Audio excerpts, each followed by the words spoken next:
ನನಗೆ ಕ್ಯಾನ್ಸರ್ ಇದೆ, ನಡೆಯೋದಕ್ಕಾಗಲ್ಲ, ವಿಚಾರಣೆಗೆ ಹೋಗಲ್ಲ ಅಂತ ಮುಸ್ಲಿಮರ ಮತದಾನದ ಹಕ್ಕನ್ನು ರದ್ದುಪಡಿಸಿ ಅಂದಿದ್ದಕ್ಕೆ ನೋಟಿಸ್ ಕೊಟ್ಟಿರೋ ವಿಚಾರಕ್ಕೆ ಸಂಬಂಧಪಟ್ಟ ಹಾಗೆ ಪೊಲೀಸರು ಇಲ್ಲೇ ಬಂದು ವಿಚಾರಣೆ ಮಾಡ್ತೀವಿ ಅಂದಿದ್ದಾರೆ ಅಂತ ನ್ಯೂಸ್ ಫಸ್ಟ್ಗೆ ಚಂದ್ರಶೇಖರನಾಥ ಸ್ವಾಮೀಜಿ ಹೇಳಿಕೆ ಕೊಟ್ಟಿದ್ದಾರೆ. ಗೃಹ ಸಚಿವ ಪರಮೇಶ್ವರ್ ಅವರ ಕೆಲಸ ಅವರು ಮಾಡಲಿ, ಮುಂದಿನ ಕಾನೂನು ಹೋರಾಟಗಳ ಬಗ್ಗೆ ನನಗೆ ಗೊತ್ತಿಲ್ಲ, ನಾವು ಯಾವತ್ತೂ ಕೂಡ ಕೋರ್ಟು ಕಚೇರಿ ಅಂತ ಹೋದವರಲ್ಲ ಅಂತ ನ್ಯೂಸ್ ಫಸ್ಟ್ಗೆ ಚಂದ್ರಶೇಖರನಾಥ ಸ್ವಾಮೀಜಿ ಹೇಳಿಕೆ ಕೊಟ್ಟಿದ್ದಾರೆ. ಈ ಬಗ್ಗೆ ವಿಶ್ವ ಒಕ್ಕಲಿಗರ ಮಹಾಸಂಸ್ಥಾನದ ಮಠದ ಚಂದ್ರಶೇಖರನಾಥ ಸ್ವಾಮೀಜಿ ಅವರನ್ನ ನಮ್ಮ ಪ್ರತಿನಿಧಿ ಮಂಜುನಾಥ್ ಮಾತಾಡಿಸಿದ್ದಾರೆ. ಏನ್ ಹೇಳಿದ್ದಾರೆ ಸ್ವಾಮೀಜಿ ನೋಡಿ. ಮತವನ್ನ ಹಾಕೋ ಪವರ್ ಅನ್ನ ಕಟ್ ಮಾಡಬೇಕು ಅಂತ ಹೇಳಿ ಸಾಕಷ್ಟು ವಿವಾದಕ್ಕೆ ಬಿಡದಂತ ಒಂದು ವಿಚಾರಕ್ಕೆ ಸಂಬಂಧಪಟ್ಟಂತೆ ಜೊತೆಗೆ ಸ್ವಾಮೀಜಿಗೆ ಈಗಾಗಲೇ ಈ ಒಂದು ನೋಟಿಸ್ ಅನ್ನ ಪೊಲೀಸರು ಕೊಟ್ಟಿರುವಂತದ್ದು ವಿಚಾರಣೆಗೆ ಹಾಜರಾಗಬೇಕು ಅಂತ. ಬನ್ನಿ ಸ್ವಾಮೀಜಿಯವರು ಇದ್ದಾರೆ, ಅವ್ರನ್ನೇ ಮಾತಾಡ್ಸೋಣ. ಸ್ವಾಮೀಜಿಗೆ ತಾವು ಒಂದು ಹೇಳಿಕೆ ಕೊಟ್ಟಿದ್ರಿ, ತಾವು ಕ್ಷಮೆನೂ ಕೇಳಿದ್ರಿ, ಆದ್ರೆ ಪೊಲೀಸರು ಒಂದು FIR ಕೂಡ ದಾಖಲಾಗಿದೆ, ನೋಟಿಸ್ ಅನ್ನು ಕೂಡ ಹಾಜರಾಗಬೇಕು ವಿಚಾರಣೆಗೆ ಅಂತೇಳಿ ತಮಗೆ ನೋಟಿಸ್ ಅನ್ನು ಕೊಟ್ಟಿರುವಂತದ್ದು. ನಾನು ನೋಡಿಲ್ಲ, ಅದು 2ನೇ ಸೋಮವಾರ ಇದೆ ಅಂತ ಹೇಳಿದ್ರು, ಅದೇನಾಗ್ತದೆ ಅಂತ ಗೊತ್ತಿಲ್ಲ. ವಿಚಾರಣೆಗೆ ತಾವು ಹೋಗ್ತೀರಾ ಸ್ವಾಮೀಜಿಗಳೇ? ಆರೋಗ್ಯ ಇದ್ರೆ ಹೋಗ್ತೀನಿ, ಆರೋಗ್ಯ ಇಲ್ಲದೆ ಇದ್ರೆ ಹೋಗಲ್ಲ. ಆರೋಗ್ಯ ಇಲ್ಲ, ನಮ್ಗೆ 4 ವರ್ಷದಿಂದ ಕ್ಯಾನ್ಸರ್ ಇದೆ, ಅದರಲ್ಲಿ ಬಳಲ್ತಾ ಇದೀವಿ.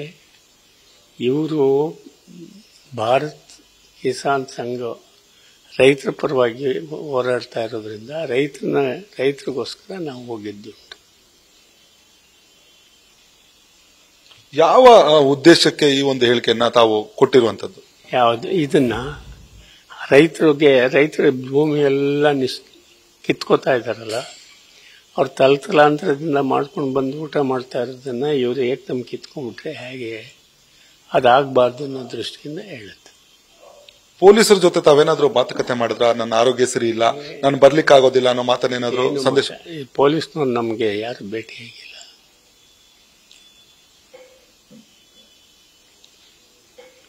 ಮುಂದೆ ಯಾವ ರೀತಿ ಕಾನೂನು ಹೋರಾಟ ಏನಾದ್ರು ಮಾಡ್ತೀರಾ ಈ ಒಂದು ವಿಚಾರಕ್ಕೆ ಸಂಬಂಧಪಟ್ಟಂತೆ? ಅಂದ್ರೆ ಅವರು ಏನ್ ಹೇಳ್ತಾರೆ ಅವಾಗ ನಾವು ಮಾಡಬೇಕು ಅಂದ್ರೆ ಮಾಡಬೇಕಾಗ್ತದೆ. ಗೊತ್ತಿಲ್ಲ ನನಗೆ ಅದು. ಈಗ ಅದೇನು ಪ್ರಕ್ರಿಯೆ ಹೇಗಿದೆ, ಏನಿದೆ, ಎಂತಿದೆ, ನಾವು ಯಾವಾಗಲೂ ಕೋರ್ಟ್ ಕಚೇರಿಗೆ ಹೋಗೇ ಇರಲಿಲ್ಲ. ಇದೇನು FIR ಗೊತ್ತಿಲ್ಲ ನಮಗೆ. FIR ಅಂದ್ರೆ ಏನು ಅಂತ ನಾನು ಕೇಳ್ತೀನಿ, ಅವ್ರು ಹೀಗೆ ಅಂತ ಹೇಳ್ತಾರೆ, ಅದೇನಾಗ್ತದೆ ಸರಿ ಅಂತ ಹೋಗೋದು.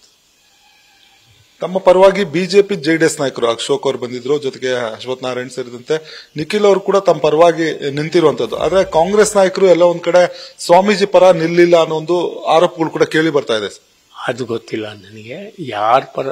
ನಾನು ಯಾರನ್ನು ಪರ ವಿರೋಧ ಅಂತ ಮಾಡ್ಕೊಂಡಿಲ್ಲ. ಅವರಾಗೆ ಬಂದು ಮಾತಾಡಿಸಿದಾಗ ಮಾತಾಡ್ಬೇಕಲ್ವಾ. ಈಗ ನೀವು ಬಂದಿದ್ದೀರಾ, ಮಾತಾಡ್ತಾ ಇದ್ದೀರಾ, ಮಾತಾಡ್ಬೇಕು. ಯಾರಾದ್ರೂ ಒಕ್ಕಲಿಗ ನಾಯಕರು ತಮಗೆ ಈ ಒಂದು ಪ್ರಕರಣದಿಂದ ಹೊರಬರೋದಕ್ಕೆ ಏನಾದ್ರು ಸಲಹೆಗಳು ಅಥವಾ ಯಾವ ರೀತಿ ಹೋರಾಟ ಮಾಡ್ಬೇಕೇನಾದ್ರೂ ಒಂದು ಚರ್ಚೆ ನಡೆಸಿದ್ರೆ ತಂಬಳಿ? ಇಲ್ಲ, ಅದೆಲ್ಲ ಏನು ಹೇಳಿಲ್ಲ. ಏನ್ ಧೈರ್ಯವಾಗಿರಿ, ನಾವೆಲ್ಲ ಇದೀವಿ ಅಂತ ಹೇಳ್ತಾರೆ ಅಷ್ಟೇ. ಯಾರು ಸ್ವಾಮೀಜಿ, ಯಾರು ಹೇಳಿದ್ರು? 16 ಜನ ಬರ್ತಾರಲ್ಲ, ನಿನ್ನೆ 20 ಜನ ಬಂದಿದ್ರು, ಅದ್ಯಾರು ಅಂತ ಹೇಳಕ್.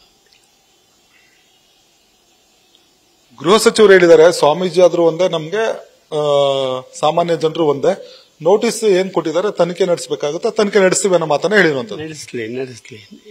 ಅವ್ರ ಧರ್ಮ ಅವ್ರೇನ್ ಬೇಕೋ ಮಾಡ್ಲಿ, ಅವ್ರ ಧರ್ಮ ಅವ್ರನ್ನ ಮಾಡ್ಬೇಕಾದದ್ದು. ನಮ್ಗೇನ್ ದೇವ್ರಿಗೆ ಇದು ಕೊಡ್ತಾನೆ ಅದನ್ನ ನಾವು ಮಾಡೋದು.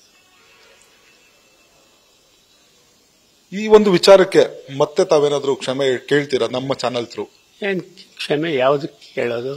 ಅಂದ್ರೆ ಈ ಅಲ್ಪಸಂಖ್ಯಾತ ಸಮುದಾಯಕ್ಕೆ ಮತವನ್ನ ಪವರ್ ಅನ್ನ ಕಟ್ ಮಾಡ್ಬೇಕು ಅನ್ನೋ ಒಂದು ಹೇಳಿಕೆ ಕೊಟ್ಟಿದ್ರಲ್ಲ, ಅದಕ್ಕೆ ಕೊಟ್ಟಿರೋದ್ರಿಂದ ಮತ್ತೆ ಕೊಡಬೇಕಾದ ಅವಶ್ಯಕತೆ, ಮಾನ್ಯ ಬೆಳಿಗ್ಗೆಯಲ್ಲೇ ಕೊಟ್ಟಿದೆ, ಮತ್ತೆ ಕೊಡಬೇಕಾದ ಅವಶ್ಯಕತೆ ಇಲ್ಲ. ತಾವು ಹೋಗೋದಿಲ್ಲ ಪೊಲೀಸ್ ಇನ್ವೆಸ್ಟಿಗೇಷನ್ಗೆ ಅಥವಾ ಸ್ಟೇಷನ್ಗೆ ಹೋಗಿ ಎನ್ಕ್ವೈರಿ ಫೇಸ್ ಮಾಡೋದಿಲ್ಲ? ಯಾರು ಹುಷಾರಿದ್ರೆ ಪರವಾಗಿಲ್ಲ, ಇಲ್ಲದೆ ಇದ್ರೆ ಹೋಗಕ್ಕಾಗೋದಿಲ್ಲ. ಹುಷಾರಿಲ್ಲದೆ ಇದ್ರೆ ಹೋಗಕ್ಕಾಗೋದಿಲ್ಲ, ನಡೆಯಕ್ಕೆ ಆಗೋದಿಲ್ಲ, ಮಾತಾಡೋದಕ್ಕೆ ಆಗೋದಿಲ್ಲ. ಈಗ ನಿನ್ನೆ ಯಾರು ಬಂದಿದ್ರು? ಇಲ್ಲ, ಇವತ್ತು ಬೆಳಿಗ್ಗೆನ ಡಾಕ್ಟ್ರು ಬಂದಿದ್ರು, ಆವಾಗ ಟಿವಿಯವರು ಬಂದಿದ್ರು, ಡಾಕ್ಟ್ರು ಬಂದು ಇಂಜೆಕ್ಷನ್ ಕೊಟ್ಟೋದ್ರು. ಮುಂದೆ ಏನ್ ಮಾಡ್ಬೇಕು ಅಂತಿದ್ದೀರಾ ಸ್ವಾಮೀಜಿಗಳೇ ಈ ಒಂದು ಪ್ರಕರಣಕ್ಕೆ ಸಂಬಂಧ? ಏನು ಯೋಚನೆ ಮಾಡಿಲ್ಲ. ಇವಿಷ್ಟು ಸ್ವಾಮೀಜಿಯವರ ಮಾತಾಗಿರುವಂತದ್ದು. ನನಗೆ ಆರೋಗ್ಯ ಸರಿ ಇಲ್ಲ, ಆರೋಗ್ಯ ಸರಿ ಹೋದ್ರೆ ನಾನು ವಿಚಾರಣೆಗೆ ಹೋಗ್ತೀನಿ, ಅವರ ಕರ್ತವ್ಯ ಅವರು ಮಾಡ್ಲಿ ಅನ್ನೋ ಮಾತನ್ನ ಹೇಳ್ತಿರುವಂತದ್ದು. ಪರ್ಸನ್ ಶಿವಾನಂದ್ ಜೊತೆಗೆ G Manjunath, news first, Bengaluru. News first ನಿರ್ಭೀತಿಯಿಂದ ನಿಮ್ಮ ಪರವಾಗಿ.